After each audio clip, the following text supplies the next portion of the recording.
How to add debit or credit card on Uber Eats website. Hi everyone, this is Alana from Create, Login and Delete. Let's jump right into the video. First, you want to open up any web browser. And now on the search box, search for ubereats.com.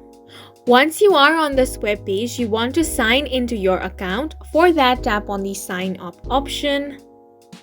Now you can sign up using your phone number or email, or continue with Google account, continue with Apple account, continue with Facebook, or log in using your QR code. I'm going to select continue with Google and then enter all of my Google account's credentials. You can choose whichever method was used while signing up to your account. Once you have signed into your account as well, you can tap on the three lines at the top left corner of your screen. Now from here, tap on the wallet option. From here, you can find all of your saved payments. If you want to add a new debit or credit card, simply tap on Add Payment Method option.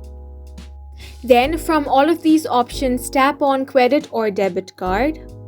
Now you have to fill up these details.